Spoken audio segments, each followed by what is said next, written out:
sur Marvelous. Il y en avait qui avaient peur qu'on parlerait plus de Marvel Champion, parce que je vous ai dit à l'entrée, on va parler de ça, on va parler de ça. Mais qu'est-ce qui se passe, FFG? Vous nous avez entendu, vous vous êtes dit, on flippe, Marvelous va plus faire de vidéos sur Marvel Champion. Et non, et puisque vous voyez l'ami Merlin en dessous, c'est qu'on va encore parler de Marvel Champion. Salut Merlin. Salut capitaine. Eh bien aujourd'hui, voilà, il y a tellement d'actu que là on est en train d'enregistrer plein de vidéos avec Merlin, puisqu'il y a eu la breaking news aussi sur Nick le Furieux.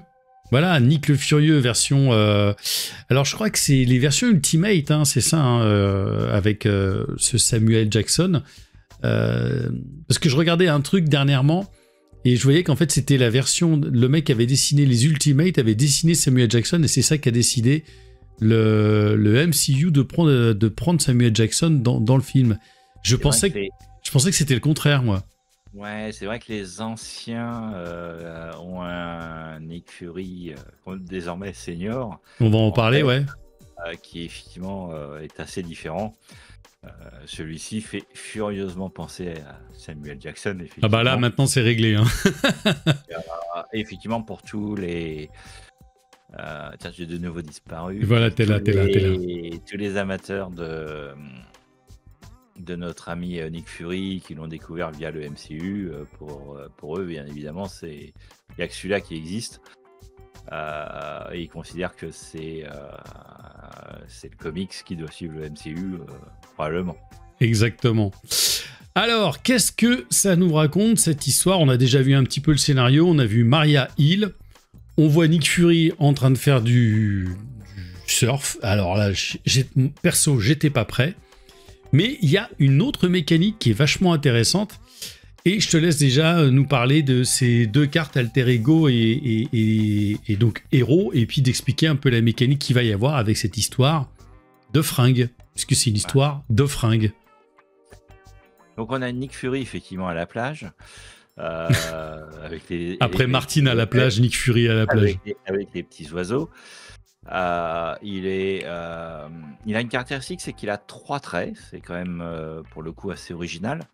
Il est bien évidemment Shield, mais il est également soldat espion. Il y a un beau biclassé, on dirait, dans un jeu de rôle, voire triclassé. C'est le guerrier magicien voleur. Bon, voilà, c'est le Shield soldat espion. Ouais. Il a une règle de 4. Alors, bon, je suis peut-être pas forcément suffisamment familier de la version comics, mais ça m'interpelle. Ça me paraît beaucoup quand même. Les mecs qui ont craqué. Mais c'est Samuel Jackson, quoi. Voilà, c'est-à-dire qu'il a plus que Natasha. Bon, qui avait 3 et 9, là il a 4 et 10. Bon, et puis il a un effet de mise en place, le fameux sous-top. Alors si vous regardez les films en anglais, c'est classique, hein, ce que disent nos fameux super-héros quand il faut enfiler le costume spandex, c'est le sous-top. Donc voilà, c'est habillez-vous pour sortir, pas en costume ou en robe de soirée. Pour les super-héros, c'est le costume moulant. Pour notre ami c'est ça, son costume, on va en parler juste après, mais voilà, il y a deux faces. Voilà, c'est son costume qui est une amélioration qu'on va mettre en jeu. Et qu'on va mettre au jeu, donc, face assaut. Donc ça veut dire qu'il y a 2 faces, une face assaut. Et on voit tout de suite qu'il y a une face infiltration, ou furtivité. La furtivité sera sans doute la manière dont ça va être traduit. Et on a une action d'alter ego donc, qui permet de changer la face, ou la forme d'ailleurs, puisqu'il parle de forme de costume. Alors, c'est pas une forme de héros, c'est une forme de costume. On met le costume sous sa forme furtivité. Donc on le met en jeu face à assaut, mais on peut tout de suite le passer en mode furtivité si on veut. Et donc on a une amélioration permanente qui va pouvoir changer de face. Bon, ça c'est en alter ego. Quand on passe en héros, on a une capacité qui est de recueillir du renseignement, de l'intelligence en anglais. Donc il a des stats de 2-2-2 qui sont assez classiques pour des non-humains d'habitude. Bon, là on a un humain qui a 2-2-2, encore une fois, on peut s'interroger. Il est vraiment balèze. Ouais, il est vraiment balèze, mais bon.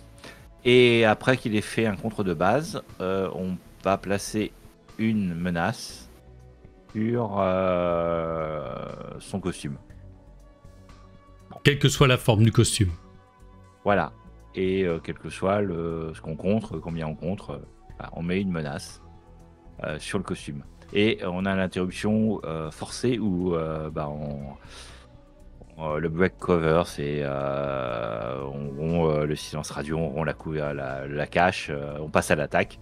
Et donc quand on attaque, le costume quitte son mode furtivité pour passer sous la forme assaut. Ce qui paraît thématique par rapport au fait qu'on n'est plus caché. Et donc, ce fameux costume qui a une double face, donc il arrive comme ça, c'est un attachement qui est une amélioration permanente. Et quand en interruption, quand vous attaquez, vous pouvez virer 3 menaces qui sont sur cette amélioration. Et cette attaque permet de mettre un dommage supplémentaire par menace que vous avez retiré de ce costume.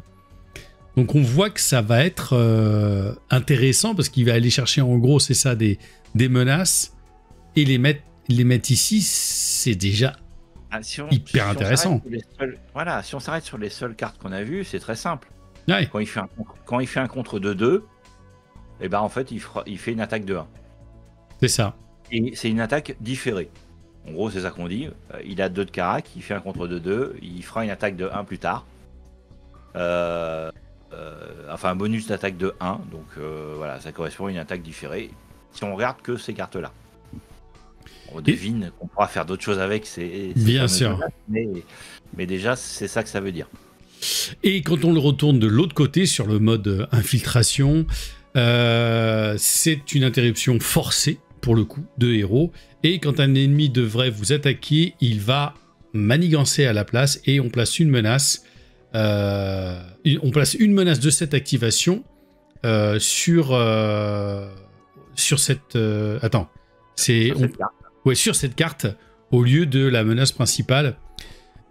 S'il y en a 5 ou moins sur cette carte. Voilà, j'ai pas été pas très français dans tout ce que je viens de dire. Voilà. En gros, quand le méchant manigance, une des menaces qu'il place sur la manigance principale va être mise sur la carte ici, dans la mesure où il y en a pas plus de 5. Voilà, c'est ça. C'est la limite, il peut pas y en avoir plus de 5 ici. Voilà, donc ça veut dire que s'il y en a déjà 5, elle restera sur la manigance principale. 5 parce que j'imagine que... Oui, voilà, on peut pas en retirer plus de 3 pour faire une attaque après ici. Voilà, maintenant, on se doute bien que d'autres cartes vont rentrer en synergie avec cette mécanique, mais à ce stade, on n'a que ça. À noter que c'est une interruption forcée. Là, ici, donc, si vous êtes sous cette forme furtivité, vous n'avez pas le choix. Le méchant va manigancer. Donc, vous allez devoir quand même gérer ce fait-là dans votre façon de jouer, parce que c'est pas un choix de se dire tiens, je suis caché, donc non. C'est vous êtes caché, ça va manigancer. Et pour l'instant, la seule chose qu'on a vue, c'est que pour arrêter d'être caché, il faut attaquer. Et par contre, si vous attaquez, vous ne pouvez plus être caché. Ouais. Donc ça me fait penser un petit peu, c'est à la forme de... Non, c'était quoi? C'était Kitty Pryde? Oui, Kitty Pryde qui a des formes pour quand elle est... Tangible, intangible, machin. Voilà, il y a effectivement le phasé déphasé, enfin tangible, je sais plus comment ça avait été traduit, corporel ou incorporel. Peut-être ça d'ailleurs, corporel et incorporel. Il y a sur une des phases une interruption normale qui est qu'on peut basculer. Quand on est corporel, on peut passer en incorporel. Par contre, quand on est incorporel, si on attaque ou si on défend, on est forcé de repasser en corporel. Paraît logique du point de vue thématique. Faut bien le reconnaître. Ce qui fait que là, en fait, on a une mécanique qui me rappelle un peu ça, mais on va voir sur les autres cartes, voir comment effectivement tout ça s'organise un petit peu plus. En revanche, on peut dire quand même qu'il est sacrément tanké.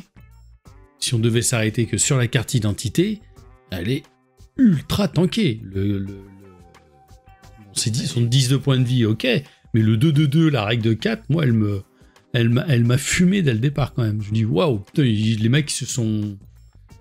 Le 2 en contre, ça me dérange pas, tu vois, je trouve que c'est logique. Il y a peut-être un lore où il a été modifié, j'avoue que Ouais, ça me paraît balèze. D'habitude, je connais assez mal la version comics junior, mais ça m'interpelle en tout cas. Et j'espère qu'il y a une bonne raison, autre que le simple fait d'avoir fait un héros humain, pas humain.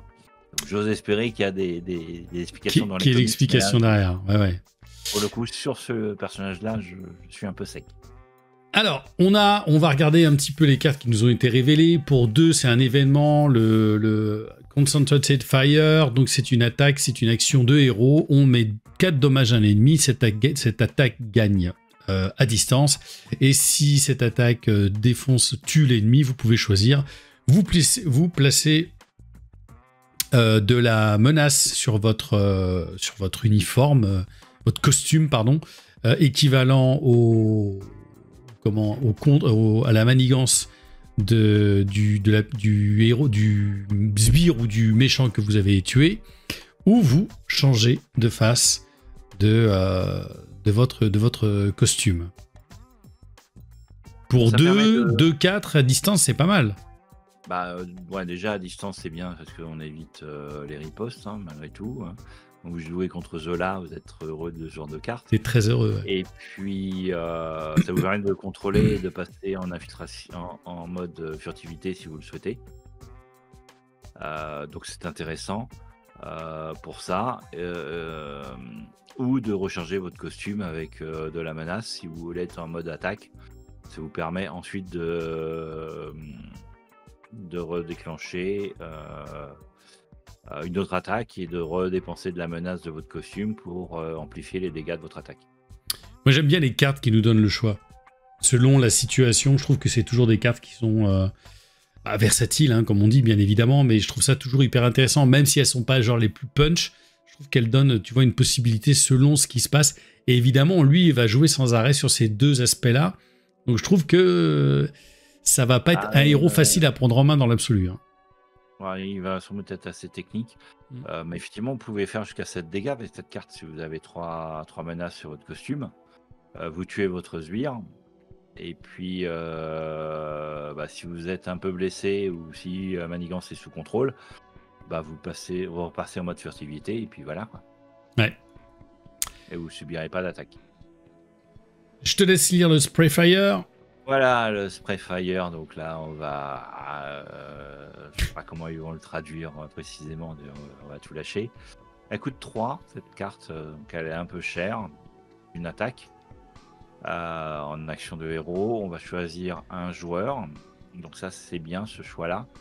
Que souvent les attaques qui font des dégâts aux méchants et aux sbires sont souvent avec soi-même. Donc là on choisit un joueur, on fait 3 dégâts aux méchants et à chaque sbire engagé avec ce joueur. L'attaque gagne distance, donc encore une fois on ignore les ripostes, donc même si on ne tue pas les sbires, parce que le méchant c'est quand même plus rare de le tuer dans une partie, on va le tuer en général 2 fois, pas plus. Vous avez distance, donc à distance donc vous évitez les ripostes.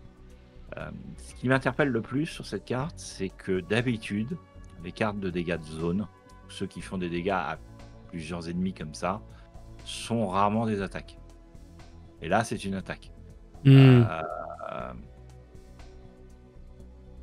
Avec plusieurs instances de dégâts, puisque vous allez faire 3 dégâts Bon, il y a une instance de dégâts, mais vous allez faire à plusieurs cibles. Si vous êtes sonné, vous ne ferez rien du tout.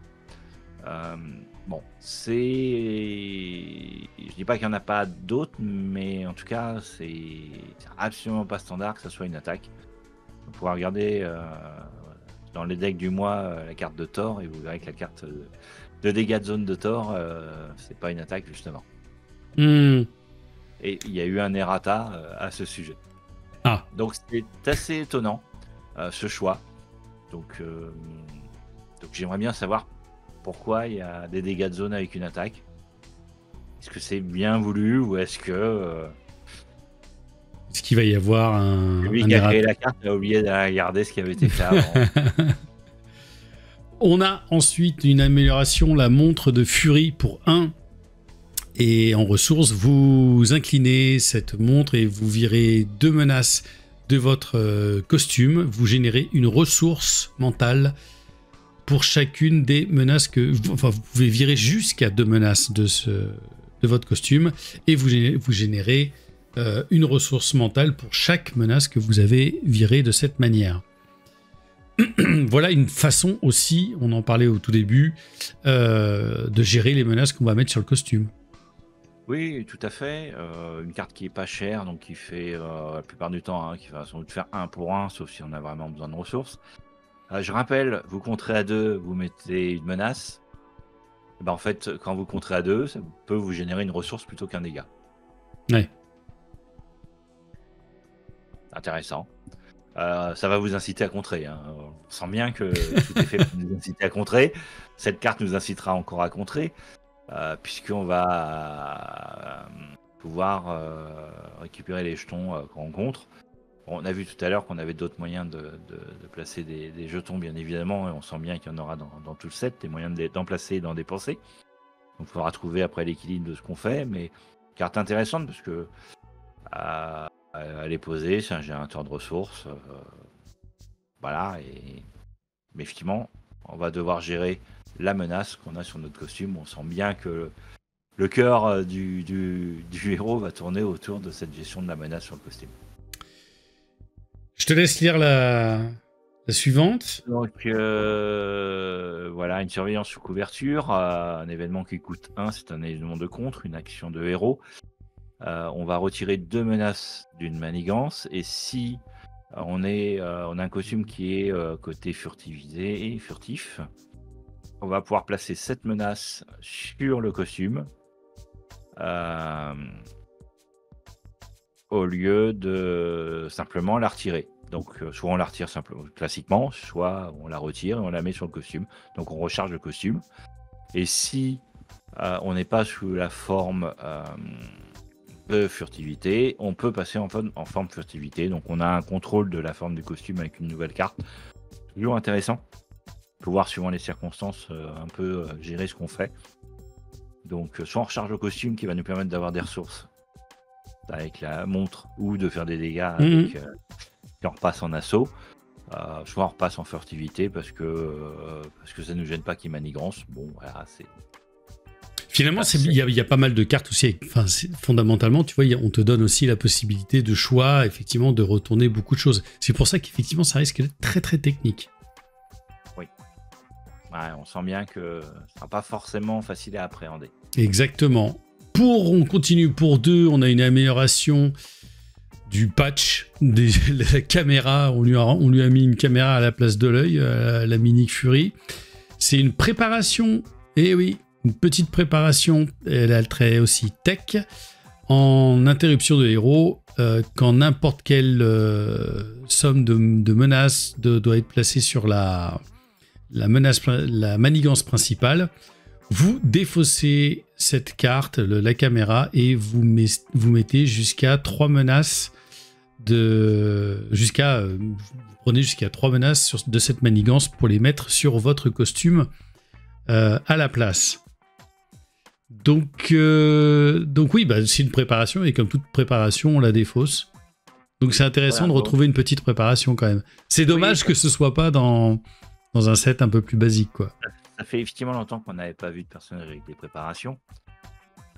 Toujours mécanique, moi que j'aime bien cette préparation, qui sied parfaitement aux espions, hein, qui doivent être préparés à tout. Donc, comme Black Widow était une espionne, Nick l'est aussi. C'est un contre-espionnage, parce que contre-espionnage coûte 2 et prévient 3 menaces. La différence, c'est que là, tu nourris. On va effectivement, au lieu de les jeter, les menaces, on va les mettre sur son costume. On les recycle à chaque fois, les menaces, quoi, c'est ça. Et on a vu qu'on avait plein d'usages à en faire derrière. Et puis ça permet de contrôler. Je rappelle que si en mode furtivité, le héros manigance, là on a une carte qui permet de contrôler cette action de manigance au lieu de l'attaque. Donc on peut, grâce à ça,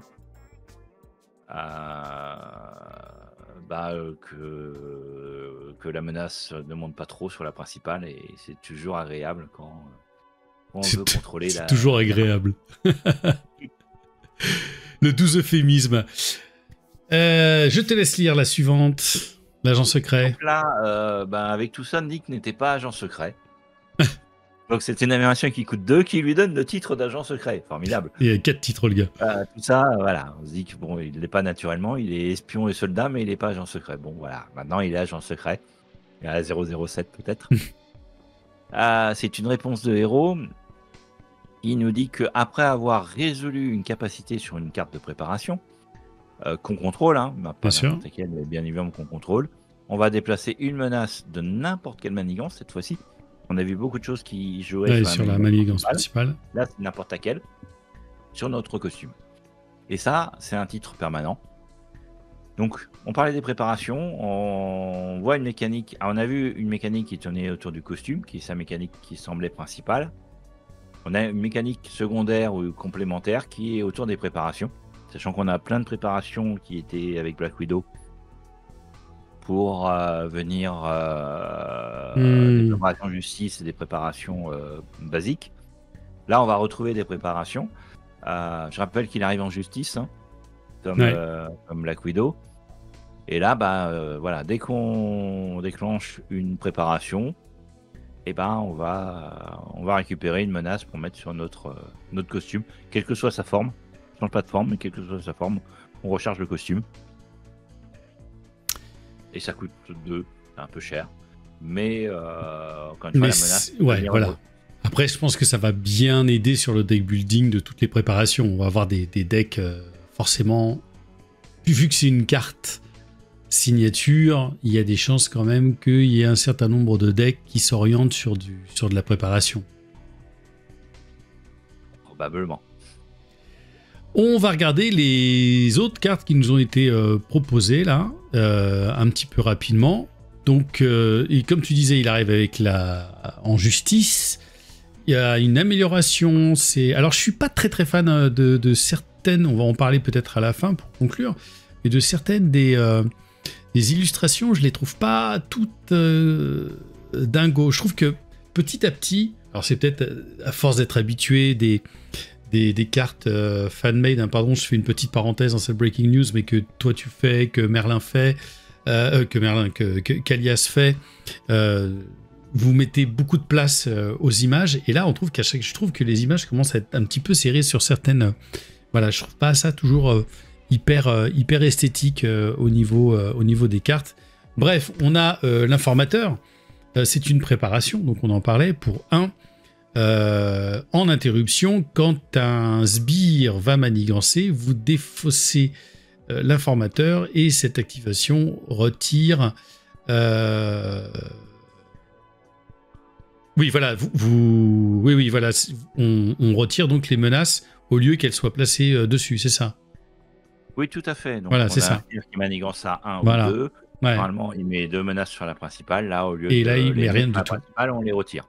Exactement. Ouais, voilà ce que je me disais. Est-ce que ça allait marcher encore avec le costume? Mais non. Voilà. Oui, on peut se dire que les cartes d'affinité vont pas forcément synergiser avec le costume. Elles vont potentiellement synergiser avec les cartes du deck, notamment l'agent secret qu'on vient de voir, hein, puisque là, typiquement, c'est une carte qui va se rendre utile pour le titre d'agent secret. C'est une carte qui a la caractéristique de ne pas être une interruption de héros, qu'on peut jouer en alter ego. Ouais, c'est ça. Et clairement qui donne envie dans un deck Black Widow Justice, pour le coup. Je sais pas ce que ça va donner dans le deck Nick, mais c'est une carte qu'on a envie de jouer dans un deck Black Widow Justice, Shield, ou pas, en tout cas un deck Black Widow qui reste en alter ego. Là, vous allez... il y a des chances que Black Widow revienne bien en force. Vous allez profiter des sbires qui sont contre vous. Vous n'allez pas avoir envie de les tuer parce qu'en fait, ils vont contrer pour vous pendant la phase du méchant. Alors, je te laisse lire la suivante. Voilà, donc c'est de nouveau une préparation qui est cette fois-ci une préparation tech. Une sorte de poudre, de prisme. Bon. Je sais pas d'où elle vient, donc elle doit venir d'un comic. Toujours en maximum 1 par joueur, donc on peut pas les attaquer sur la table. C'est une réponse de héros cette fois-ci et qui est une attaque. Après qu'un sbire soit entré dans le jeu, on défausse le prisme. Enfin, la poussière de prisme. On va désorienter le sbire et lui faire de dommages. C'est une carte miroir de celle de Black Widow. Qui, lorsqu'un sbire entre en jeu, va sonner le sbire et lui faire 2 dégâts. Bah là, vous allez le désorienter et lui faire 2 dégâts. Ce qui permet de pouvoir aller, selon la situation, bien évidemment, encore une fois, en alter ego derrière, puisque lui, t'es sûr qu'il va pas manigancer, quoi. Voilà, donc ça évite d'avoir à le tuer tout de suite. Potentiellement on le tue, mais c'est pas forcément systématique avec 2 dégâts, mais au moins on peut aller se planquer un alter ego tranquillement. C'est ok. Bon, voilà. On a dans les cartes basiques pour 0 le plan d'entraînement, c'est ça attends, parce que c'est presque un truc de bodybuilder. Un schéma d'entraînement, je dirais. Ouais. Donc c'est encore une préparation pour 0, et après que vous avez défaussé une carte préparation que vous contrôliez, vous défaussez Distracted Practiced Plan et vous retournez cette carte dans votre main de votre pile de défausse. Donc en gros, tu récupères la préparation qui s'est défaussée, c'est ça? Oui, en défaussant cette carte-là. Voilà, en contrepartie de défausser cette carte-là, tu récupères directement la préparation. Il y a des préparations très intéressantes à récupérer, surtout quand elles sont à max 1 par joueur. Donc comme on peut pas les cumuler sur la table, c'est intéressant de les rejouer. C'est une récursivité. Bon, après, ça n'est que max 1 par joueur. Après, c'est une réponse, donc on n'est pas obligé d'être en héros pour le faire. Il va falloir réfléchir à ce qu'on peut faire autour de ça, dans Nick ou potentiellement dans Black Widow, et peut-être se poser la question si d'autres personnages seraient susceptibles de profiter d'une mécanique préparation. Ça se regardera. En fonction de la totalité des cartes qui nous seront proposées, on peut commencer à se dire, tiens, avec toutes les préparations qu'on a, est-ce qu'on peut pas essayer de jouer avec d'autres héros aussi, voir ce qu'on peut faire. Ou d'autres personnages qui vont arriver bientôt. Peut-être. En tout cas, typiquement, ça vous permet de récupérer un contre-espionnage quand vous jouez. Exactement. Ah, on en parlait, je te le laisse le dire. Voilà, notre ami Nick Fury Senior, le Nick Fury d'origine, dont l'illustration qui a été retenue est la plus connue, où il est avec le gang, on voit Dum Dum derrière, on devine Captain America. C'est l'image qu'on voit partout, vous faites une recherche Nick Fury, vous allez tomber sur cette illustration-là. C'est un allié à 4, basique, 2, 3 comme Junior. Il est soldat et shield. Alors que Junior doit être Shield et Espion, je pense, de mémoire. Je crois qu'il est juste Shield. Je pense qu'il est Espion. Pas Espion. Ouais, je pense qu'il est aussi Espion. D'accord. On a une réponse forcée, donc quand il rentre en jeu, il y a un effet qui consiste à soit retirer 3 menaces d'une manigance, soit piocher 2 cartes, soit donner un statut de tenace à un personnage Shield. Et il y a un effet qui est identique à celui de Nick, Junior, qui est que à la fin du round, on va le défausser. Alors, c'est vrai que pour les plus jeunes, nous, on a connu Nick Fury comme ça dans les comics. Voilà. Et il était plutôt badass aussi. Ouais, mais là, il paraît moins badass que l'autre allié. Déjà, il y a une carte en moins quand tu vas la piocher. Ouais, quand on joue Nick Fury, on utilise rarement les dégâts ou le retrait de menace. Ouais. On s'en sert très souvent pour piocher. Là, on pioche que 2 cartes, donc ça veut dire que l'allié coûte potentiellement 1 de plus. Bon, ça paraît moins bien. Et avoir un statut tenace, ça peut présenter un intérêt, ça peut se réfléchir. C'est limité au personnage shield. On peut se poser la question si effectivement c'est intéressant. Mais 4 pour avoir un tenace. Bon, je compte à 2 et je fais un bloc. Mais enfin, ça fait quand même cher que juste pour un tenace, que j'ai envie de jouer une carte à 4 pour devenir tenace. J'en sais fiche trop rien. Première lecture comme ça, Pour le fun, on a envie de le mettre avec dans un deck où on a Nick en allié, hein, pas dans le Nick Hero, ou dans le Nick Hero pour le fun. Une fois qu'on est passé l'effet fun, je sais pas si j'ai vraiment envie de le mettre dans mon deck. En tout cas, Moi, j'aurais plutôt mis, tu vois, je l'aurais bien mis à 3, mais avec 2 points de dégâts consécutifs, parce qu'il est vieux sur le contre et sur l'attaque, et en le gardant en jeu. Tu vois, pas forcément de le faire dégager. C'est là où je trouve que voilà, le 4, il est un tout petit peu trop, parce qu'en plus, derrière, il va dégager aussi, quoi. Donc... encore une fois, je sais pas comment tout le monde joue Nick. Il y a sûrement plein de façons de jouer Nick. Moi, 95% des parties auxquelles je participe quand Nick est joué, c'est pour piocher. Mais évidemment. C'est exceptionnel de faire autre chose avec. Donc, est-ce que c'est une généralité? Est-ce que dans les playtests? Est-ce que à l'international?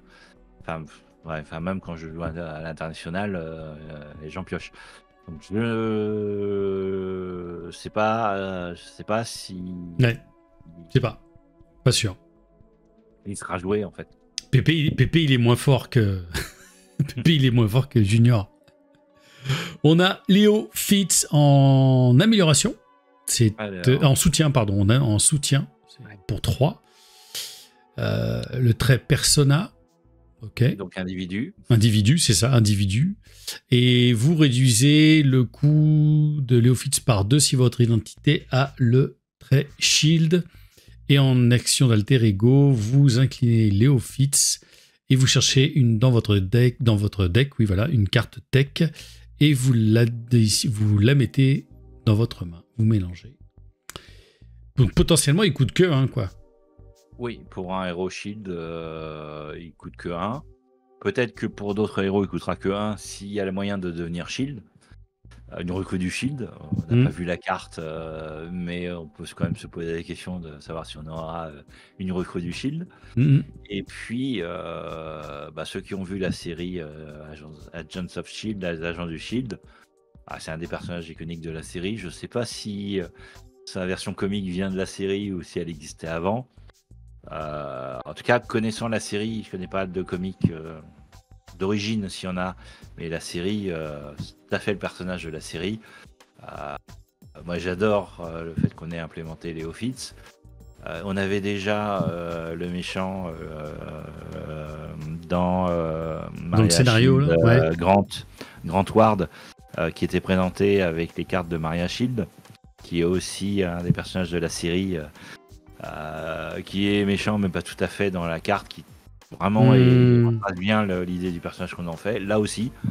Et franchement, quand je le vois, j'ai envie de la mettre dans mon deck Iron Man, où je vais chercher des techs. Évidemment. Mais pour accélérer ma mise en place. C'est un moyen d'accélérer ma mise en place. Bon, après, une fois qu'il est mis en place, c'est une tour Stark moins bien. Puisque tour Stark permet d'aller chercher dans n'importe quel deck. Mais et dans un deck où on a des techs, où on a des barrières énergétiques, des armures, on a envie de le mettre. Même s'il coûte 3, on a envie de le mettre et on va le garder, puisque on l'incline et il continue à aller chercher des techs. Ouais, c'est ça qui est vachement intéressant. Gemma Simmons, à toi. Alors, on parle pas de Léo sans Jenna, c'est Fitzsimmons. Hein, comme ça qu'on les appelle, et à un moment, dans la série d'ailleurs, on sait jamais au début qui est qui. C'est toujours Fitzsimmons. Donc la Jenna qui coûte aussi 3, qui est aussi un soutien individu Shield. Qui a aussi une réduction de son coût lorsqu'on a le trait Shield au niveau de notre identité. Et là, on va générer des ressources pour jouer une carte tech. Donc on a parfaite association avec Léo qui va aller chercher la carte. Là, on va réduire le coût pour la poser. De 1, certes, mais c'est un générateur de ressources de carte tech qui coûte 3 ou 1, mais qui reste un générateur de ressources. Un Queen Porter coûte 3, même si on en fait ce qu'on veut. Là, on n'en fait pas ce qu'on veut, mais dans un deck où on va tourner autour des techs, sérieusement, on va regarder ce qu'on va pouvoir faire autour de Gemma et de Léo, quoi. Parce que je cherchais là dans Tech, là par exemple dans Fury, il a sa montre, Oui, il a la caméra dans l'œil. Voilà, j'imagine qu'il y aura d'autres choses aussi encore qui vont fonctionner avec ça. Donc, va falloir refaire une passe sur les techs. Le fusil d'assaut, je pense qu'il est tech. Le fusil Sonic doit être tech. On a les fusils, les petits pistolets plasma qui paraissent pourris en basique, mais qui sont tech, qui peuvent aider Iron Man à sa mise en place. Il y a sûrement des choses à faire. C'est peut-être pas forcément hyper fort. En tout cas, moi, je trouve ça très thématique. En tout cas, le duo est super sympa. Voilà. De reformer le duo, là, c'est cool. Voilà, c'est thématique. Les deux vont bien ensemble. L'avantage, c'est qu'elle, c'est une ressource. On n'a pas besoin de rester en alter ego pour l'utiliser. Voilà, si on joue sur les techs, on a envie d'en faire quelque chose. Parce que c'est très efficace. Ça, il faudra tester. Sans doute pas de manière extraordinaire. Et on termine pour 0 un événement, les super espions. C'est en team-up. Ça fait longtemps qu'on n'avait pas eu une petite carte team-up. Maria Hill et Nick Fury. Une seule par deck. Et c'est une action de héros. Vous placez un total de 3 jetons all-purpose. Enfin, c'était quoi? T'avais trouvé quoi comme traduction? Tout usage. Ouais, tout usage. Il faudrait regarder, peut-être que la dernière règle française, c'était traduit, j'avoue que je ne sais plus. D'accord. J'ai pas été vérifié. C'est les jetons tout usage, oui, effectivement. Voilà, sur 3 tokens, voilà. sur des soutiens, shield, ou sur la... Voilà, le terme all-purpose counters, c'est pour désigner un jeton qu'on place sur une carte. Voilà, c'est ça. Et puis voilà, donc là on peut recharger les armes de... On pourra presque, j'allais dire recharger les chars... non, on peut pas recharger les armes de roquettes parce que c'est que sur les soutiens shield ou sur le costume ou sur les costumes upgrade. Alors, on peut se poser la question, est-ce qu'on aura un autre costume upgrade puisqu'il y a un pluriel? Est-ce que c'est une erreur de FFG? Ou est-ce que un des prochains héros de la vague aura un costume, une forme de costume en amélioration? On se demande bien. Bon. On se demande bien. Voilà, donc là, c'est pas précisé que c'est des cartes qu'on contrôle. Donc, où on peut les placer où on veut. Faut juste qu'on ait Maria et Nick. Et la question se pose, est-ce qu'ils sont en allié signature l'un de l'autre? On n'a pas vu d'allié signature pour l'instant. Ou pas? Je pense pas. Alors, est-ce qu'on est hypé ou pas par Nick le Furieux? Perso, je suis curieux. Je suis plus hypé quelque part par lui que par Maria Hill. Et je suis très curieux. Mais je pense que ça va être un personnage qui va être... cela dit, Black Widow, elle n'est pas facile à jouer non plus. Ça va faire partie de ces personnages un peu techniques. Et en fait, je vois les cartes qui arrivent et je me dis, ça me donne envie de rejouer Black Widow quelque part en attendant. Mais je le trouve... je trouve la carte identité très forte et la mécanique a l'air vraiment, vraiment sympa. Mais ça va pas être facile à prendre en main. Ouais, bah moi c'est le contraire, moi c'est très bof.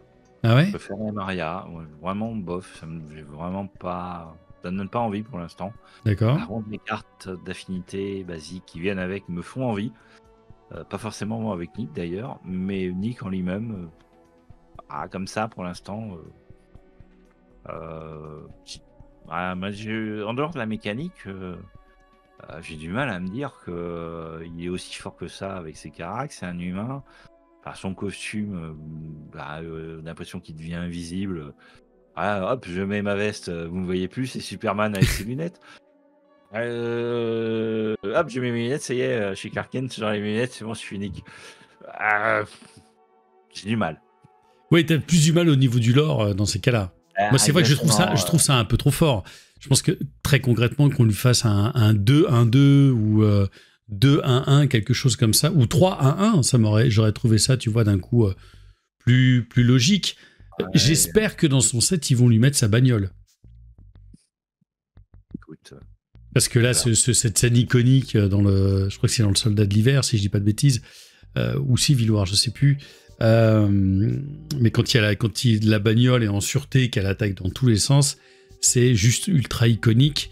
Peut-être que moi je souhaite une bagnole. Moi je souhaite la bagnole de Nick Fury. Je suis prêt à la payer 6 même s'il faut. Moi c'est marrant. Je pense que bon, je vois tout à fait ton argument qui paraît un tout petit peu trop fort. Après faut voir. Moi je pense que je pense très sincèrement que la prise en main va être ça va pas être pour un mec qui découvre le jeu. Hein. Ouais. Oui, il va sûrement être très technique et pas facile à jouer. Après, c'est pas une question qu'il soit fort ou pas fort. Hein. Maria est une humaine et va probablement avoir un personnage fort, on peut pressentir. Moi, c'est surtout que, en vertu de quoi, son costume, parce qu'il enfile un costume ou son manteau, il devient furtif. Hein. Encore une fois, il y a peut-être quelque chose qui m'échappe. Le costume est peut-être très technique et permet de passer incognito. Mais enfin, quand on le voit, on n'a pas l'impression qu'il passe facilement incognito. Et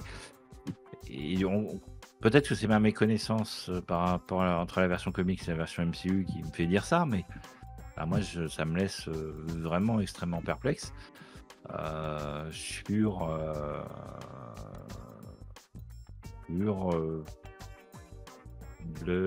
l'aspect thématique du personnage. Mais encore une fois, j'assume mon ignorance et que peut-être... Non, moi je le trouve beaucoup trop tanké, ça aussi, c'est clair. Je le trouve beaucoup trop tanké. Mais écoute, hein, de toute façon, après, je vois à chaque fois, il y a des persos qui vont me hyper et puis dès que je vais commencer à les jouer, je suis pas dedans, et les persos dont j'ai rien à foutre. Ça a été tout à fait... je prends toujours le même exemple, c'est entre Spider-Cochon, quand ils ont annoncé Spider-Cochon et Nova, je crois que c'était en même temps. Spider-Cochon, ça m'avait fait délirer l'annonce, et Nova, je me dis, j'ai rien à foutre de Nova. Et au bout de 2 parties, je pense que j'ai pas jeté, bien évidemment, Spider-Cochon, mais... alors que Nova, je l'ai tout de suite, j'ai fait What 1000 parties avec. Donc je sais pas, il y a de toute façon l'expérience qu'on va faire avec chacun de ces personnages qui va aussi peut-être donner quelque chose. Il y a peut-être un lore à créer aussi avec lui. Je me dis, est-ce qu'on pourrait pas le mettre en commandement Est-ce qu'il n'y a pas une logique essayer de construire un deck qui pourrait être assez sympa en commandement, où on te mettrait... alors on peut pas mettre... si, il y a le soldat de l'hiver en carte basique. Non, le soldat de l'hiver doit être que en allié signature de Black Widow, je pense. Il est pas en allié... Il y en a pas un... Non, je pense pas. Non, mais d'essayer tu vois, de construire, qu'il essaye de construire une certaine forme de Shield ou Avenger, un truc comme ça. J'ai l'impression qu'il y aurait un truc un petit peu marrant à voir. Voilà. Dites-nous maintenant, c'est à vous, dans les commentaires, pour nous dire si vous êtes hypé plus par Nick le Furieux ou par Maria la Colline. Si un de ces deux personnages vous plaît plus. Vous voyez déjà entre Merlin et moi, on est plus un, plus vers l'autre. Et est-ce que vous êtes pressé d'attendre, c'est mois de mars, hein, je crois que c'est ça. Février même pour l'instant au niveau US. Ouais. Il y a pas de. On verra si ça sort en même temps en France. A priori, c'est le principe. Si ça continue d'être traduit, c'est ça. En tout cas, il parle de février. Bon. On vous tiendra de toute façon informé si tant est que FFG décide de nous snobber et de ne plus traduire les cartes en français. Ce qui serait bien dommage et dommageable pour nous, joueurs, mais j'imagine qu'on n'est pas 10 000 joueurs de Marvel Champions, en tout cas à travers la France. Merci Merlin pour toute cette analyse et cette longue vidéo qu'on a faite sur cette breaking news. Et merci à tous pour votre attention, à toi capitaine, pour l'accueil toujours aimable. Mais bien sûr, on va pas s'engueuler, c'est un jeu. On se retrouve nous tout bientôt pour une nouvelle vidéo. D'ici là, ciao Marvelous.